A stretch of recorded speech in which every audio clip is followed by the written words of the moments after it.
Hi, welcome to Developing Jazz Variations, the analysis, practice, and reinvention of a jazz motif. This episode is on the one and only J.S. Bach. Bach is often referred to as the first jazz musician, as an outstanding improviser and precursor of most of the music that came after him, including the jazz improvisational language. Let's dive right into his two voices F minor invention. First, four bars. I will show you how you can use his materials to develop your own variations. Let's get it. Welcome to lesson 3. In lesson 2, I taught you 5 shapes extracted from the first 4 bars of the piece. In this lesson, I will guide you into a further exploration of the musical tools I have put in your hands. My aim is to facilitate your approach to a final spontaneous improvisation, yet structured. Let's dive in. Welcome to part 1.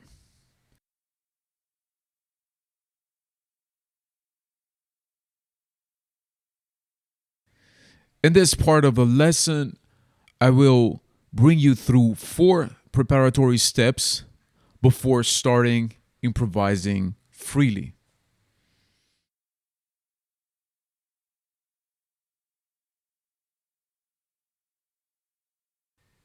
Step number 1.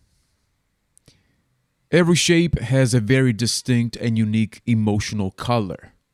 In order to familiarize ourselves with the feeling of each shape, the first step is to play each and every one of them up and down on all chords of the harmonic progression. By up and down, I mean 1, 2, 3, 4, 5, 5, 4, 3, 2, 1. 1, of course, is the tonic of the shape. Before we get into the shapes, let me remind you actually. Suggested voicings for the left hand.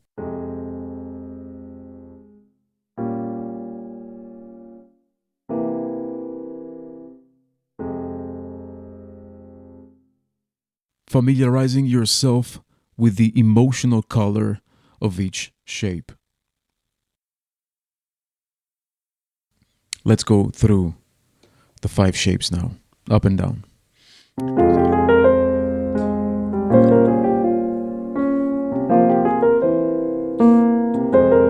This was shape number 1. In regards to shape number 2, it is important to notice that it features the note A natural, which of course it is not compatible with the F minor triad. Therefore, to adapt shape number 2 to the F minor triadic harmony, we can actually replace the A natural with the A flat.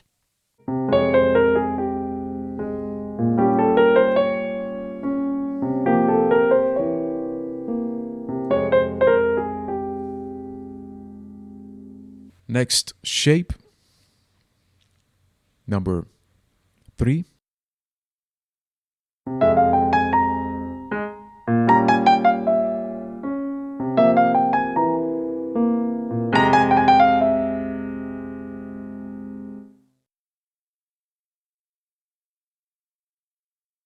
Here we go with shape number 4. 1, 2, 3.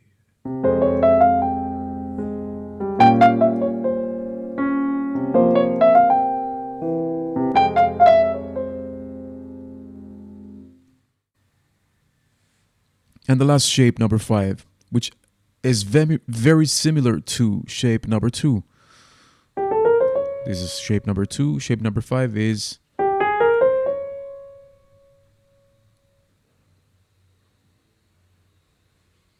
one, two, three.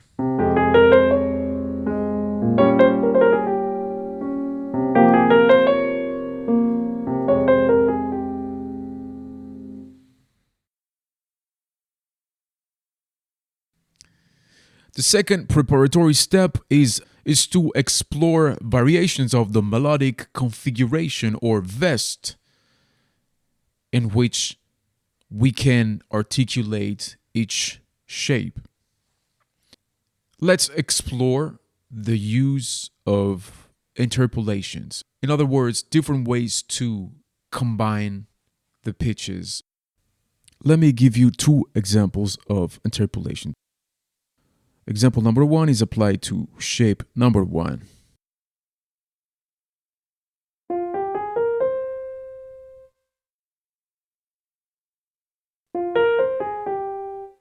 One, four, five, three, two. The second example of interpolation is applied to shape number two.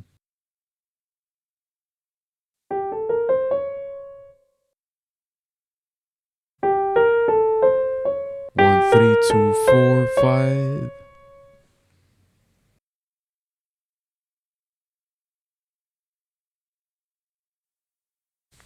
The third preparatory step is applying to each and every shape what I call rhythmical imitation of motival elements extrapolated from the theme.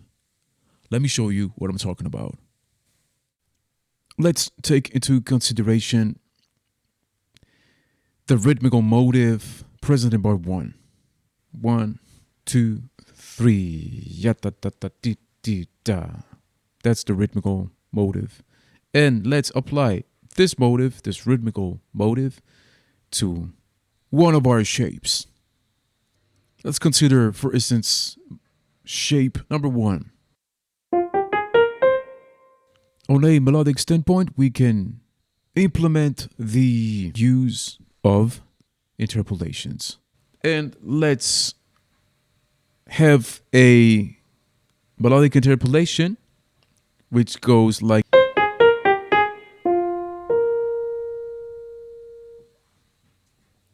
5, 3, 4, 2, 3, 1, 4.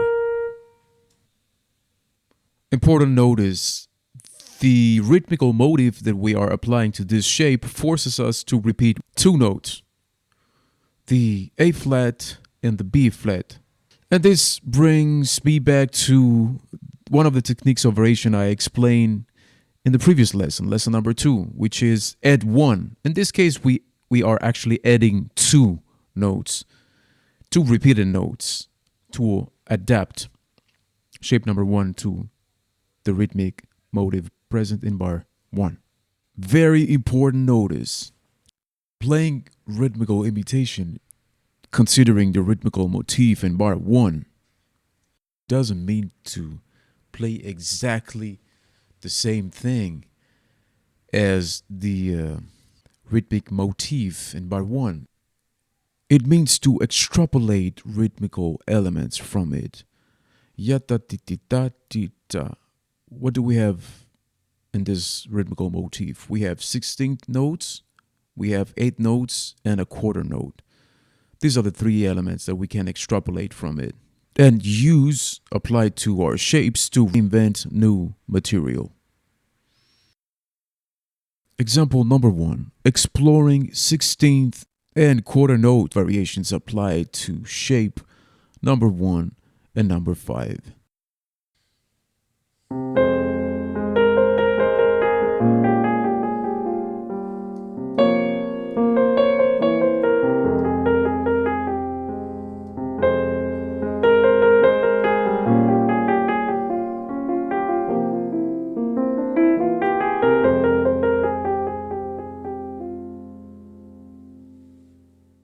Exploring 16th and quarter note variations applied to shape number 1 and number 5. Example number 2.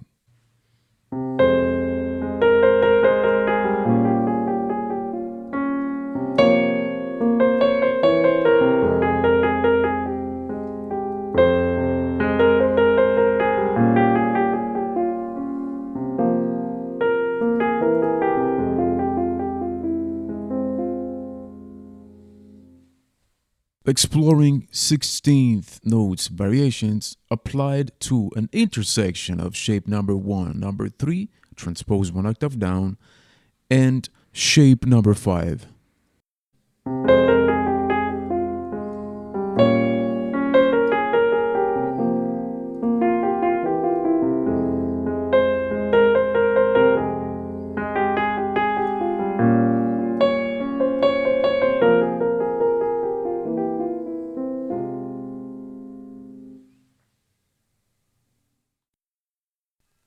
Improvising now more freely, using shape 1, 3, 4, and 5, using 16th notes, 8th notes, and quarter notes to produce variations, as these are the three elements that characterize the rhythmical motif present in bar 1, which we are imitating.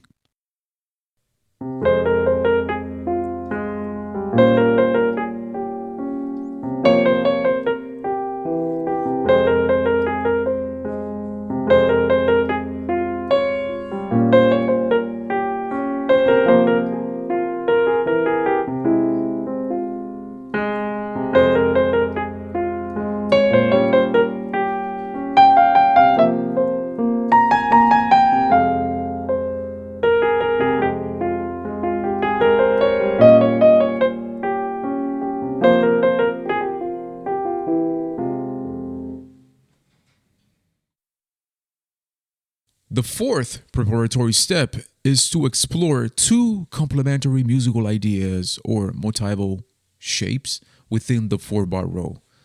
This is what I call a subject-counter-subject formula, greatly exploited in classical composition. Let's say that the subject is shape number 1. Okay. Now, the counter subject or a counter subject could be, for instance, shape number 3, which has a kind of complementary element to shape number 1. Or we could also find that same quality, complementary quality in shape number 4. Also, the subject shape number 1 could be interpolated, and the counter subject, as to say, shape number 3, could be transposed.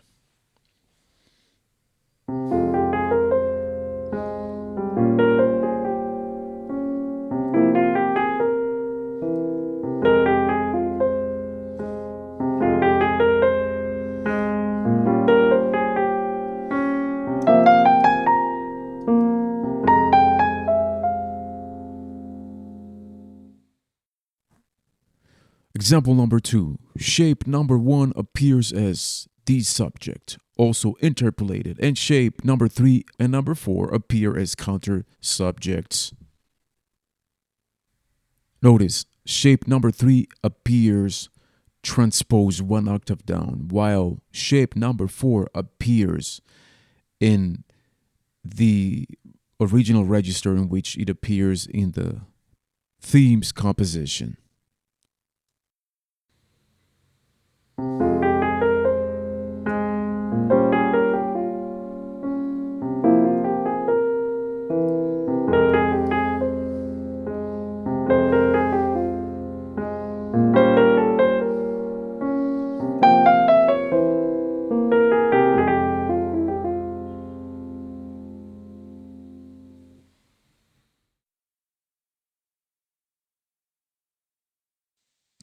Finally, it's time to just improvise freely.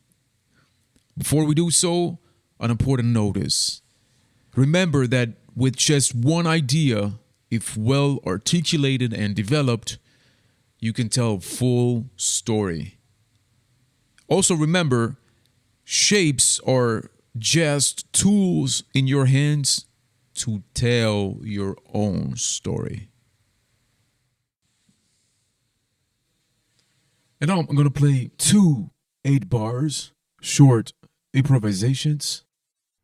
I'm going to try to tell a story using as many of the tools I showed you as possible.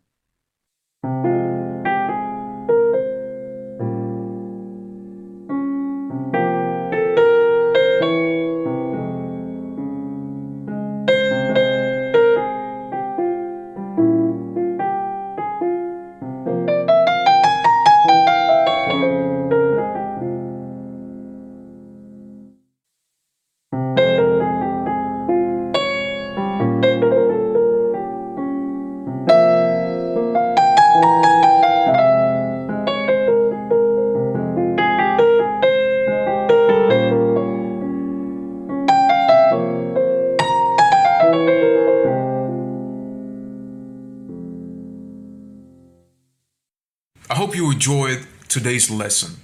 Don't miss the next one. Also, on the internet, it is already available. My online course, The Analysis, Practice, and Reinvention of a Jazz Motif. And you can sign up for a free lesson. Link in description. See you in the next one. You can also find on Kindle the ebook presentation, Developing Jazz Variations. Thanks for watching.